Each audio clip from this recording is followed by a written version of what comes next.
হাতিয়া উপজেলার ৩ নং সুখচর ইউনিয়নের নবনির্মিত মিফতাহুল উলুম রহিমউদ্দিন শাহ হাফেজিয়া মাদ্রাসা ও এতিমখানা আনুষ্ঠানিকভাবে উদ্বোধন করা হয়েছে। উদ্বোধনী অনুষ্ঠানের প্রধান অতিথি হিসেবে উপস্থিত ছিলেন স্থানীয় সমাজসেবক আবুল খায়ের। বিশেষ অতিথি হিসেবে উপস্থিত ছিলেন নলচিরা ইসলামী মাদ্রাসার পরিচালক এবং আফজিয়া বাজার জামে মসজিদের খতিব মুফতি মোস্তফা আল কাশেমি ও মাওলানা শামসুল হক। অনুষ্ঠানে কোরআন ও হাদিস থেকে তাফসির পেশ করেন মুফতি মোস্তফা আল কাশেমি। এছাড়া হাফেজ বিভাগের 10 জন ছাত্রকে হিফেজের নতুন সবক প্রদান করা হয়। প্রধান অতিথি তার বক্তব্যে বলেন, এই মাদ্রাসা প্রতিষ্ঠার মাধ্যমে আমাদের এলাকার শিশুদের জন্য ধর্মীয় শিক্ষার একটি নতুন দ্বার উন্মোচিত হয়েছে। আমরা আশা করি এখান থেকে অনেক হাফেজ কোরআন বের হবে।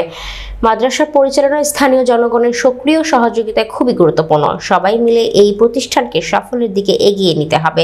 প্রাথমিকভাবে মাদ্রাসায় নাজিরা ও হিফজুল কোরআন বিভাগ চালু করা হয়েছে। শিক্ষার্থীদের জন্য আধুনিক শ্রেণীকক্ষ, আবাসিক ব্যবস্থা এবং অভিজ্ঞ শিক্ষকদের মাধ্যমে পাঠদানের ব্যবস্থা করা হয়েছে। অনুষ্ঠানে কোরআন তেলাওয়াত করেন হিফজ বিভাগের ছাত্র নাফিদুল ইসলাম এবং দোয়া পরিচালনা করেন মাদ্রাসার শিক্ষক মাওলানা মোহাম্মদ ফরিদুল ইসলাম।